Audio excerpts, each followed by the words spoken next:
Welcome to Les Schwab Tire Center's Outdoor GPS, presented by Fisherman's Marine and Outdoor.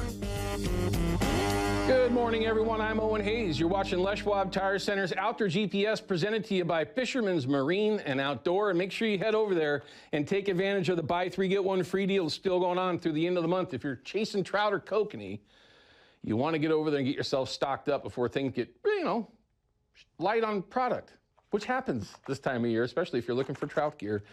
Today, though, it's Memorial Day weekend. I hope everybody's got some great plans.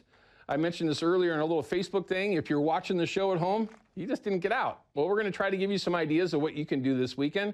Maybe a staycation, if that's really a thing. We got Monday. We got some nice weather that's coming up. Starting, I believe, this afternoon, goes through Sunday. We'll find that out with Katie Suniga here in just a little bit, what you can expect with your weather. But there certainly are some options that are out there. I'll have some reports to share from this week. If you're like me and you're still chasing springers, it's very frustrating. We'll cover that briefly. I got a quick little video that I was given from the Sultan of Selwood, my good friend John. We're going to have that video clip. I got to show you. It's been bugging me all week, and we'll have a chance to just kind of take a look at it and give you an idea of what maybe you can think of it. Technology is amazing, but it'll also drive you nuts. It's just that simple. This upcoming segment also will have your fish counts and river levels like we always do, just to give you an idea of what's going on out there. Hopefully things will improve. We did get a little bit of an early opening for this weekend yesterday. That came out Thursday afternoon, oddly enough, but it still was what they like to call an opportunity to get out there. So we'll have that report to share. And I'm getting reports this morning from the Columbia and the Willamette. So hopefully there'll be some positive things there that might get you excited about getting out. Special guest in the studio, Chris Bertopoulos. He's the owner-operator of Chris V's Guide Service. We're going to talk about estuary sturgeon, right? The coming catch and release fishery down in the lower Columbia River. Now, I mentioned again a little bit earlier before the show started on our little, again, Facebook thing. It's an interesting fishery, and it's actually very much underutilized. And I think we've talked about that for, well over a decade here on GPS, that it's a fishery that a lot of people, one, are intimidated by, two, really just don't know how to get started, and three, they don't understand sometimes the best way to go about it. Well, we'll get some advice from Chris on that and maybe give you an idea or something else to try coming up. We've got a lot of options before we get into summertime, and of course in summertime. And this is one that is absolutely one of the funnest fisheries that you'll ever participate in. Now, admittingly, I grew up fishing down there for keeper sturgeon. Now, when that became a non-option, well, that was pretty much the end for me going down there. But it's absolutely one of the funnest fisheries. If you've ever caught a sturgeon in the 4 or 5 foot or 6 foot range, whatever, in 4 or 5 foot of water, you're going to know what I'm talking about. It's a ton of fun. It's actually one of my favorite things to do. Just don't get a chance to do it. Maybe Chris can get you motivated and get out there and have a little bit of fun with it. But I definitely am not going to pass up the opportunity to talk to him about springers. Now, it's the end of May. We're going into June.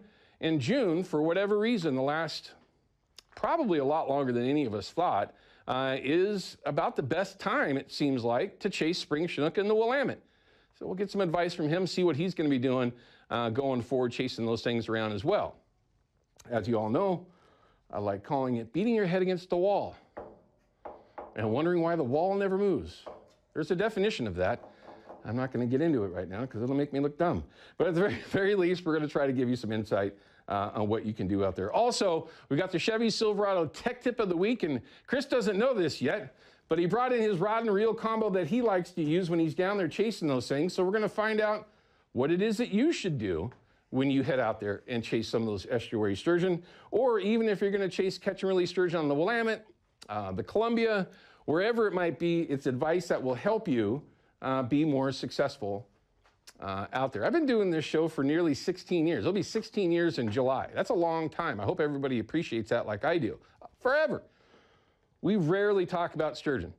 I can guarantee it was one of my favorite fisheries before '08, and it seems like things since then have changed significantly. So I'm excited to have a chance to talk a little bit about that with Chris. So hopefully in that Chevy Silverado Tech Tip of the Week, that'll give you a little insight on what you need to do. All right, I'm going to save some time here, but let's go ahead and get to the photos that everybody's been sending in, and there's been no shortage of them. We love that. Thank you for that.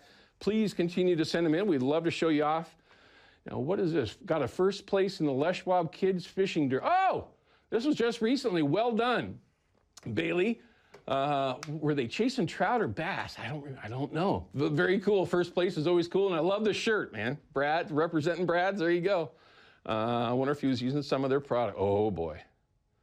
You know, whenever I say I get my stomach growls when I see something like that, it does. That's a halibut, an Oregon halibut, delicious. Yeah, I gotta get, Mike, if you're watching, let's go chase some of these things. There you go, here's another one. Great alternatives, everybody, and there's a lot of them. Largemouth bass, you're gonna start seeing lots of those going forward. We wanna see those photos. Smallmouth, largemouth, doesn't matter. And even some of the weird hybrids that are around, from what I understand. I'm not gonna get into that, but yeah. Hunting with Jody Smith, guess what? He got one, no kidding. He's 100 per 100 right now. We just spoke with Jody a couple of weeks ago, and 100 per 100 means that every hunter that he's taken out has gotten their turkey, and that's pretty much what Jody does. Doesn't matter what year it is. Mike, well done, congratulations. That's a really nice Tom, and actually a really nice photo. Here's a nice one. This is Gary Wright sent this in. Mother's Day catch. Nice Chinook, by the way. Haven't seen very many of them like that myself.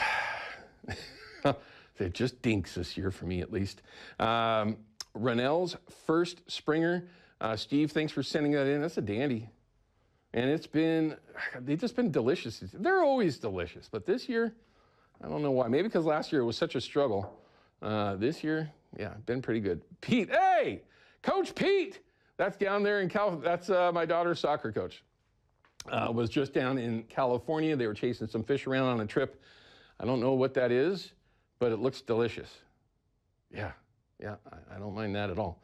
There's lots of ways that you can send photos in. We're going to get to that in a second. We got a video here in just a little bit as well. Southern Oregon hog. Now, see, now that's what's, I don't, listen, photos are very deceiving.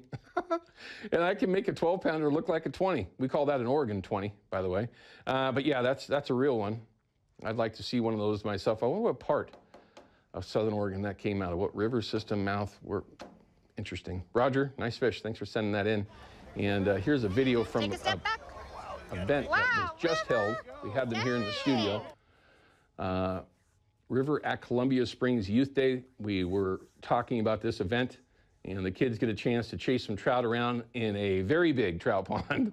And it looks like that young person had a great day. And there's lots of ways that you can do it, but nothing's easier than the Fox 12 app. Just download it. Once you do find Outdoor GPS, click on it. And down at the bottom, it'll show you how you can upload your photos and videos so we can show you off every Saturday and Sunday morning here on KPDX. All right, we're going to cut to a break. When we come back, we're going to have the field report from this week. We're going to have fish counts, grouper levels, all that stuff. Not the most promising, but at least you'll know what's actually going on.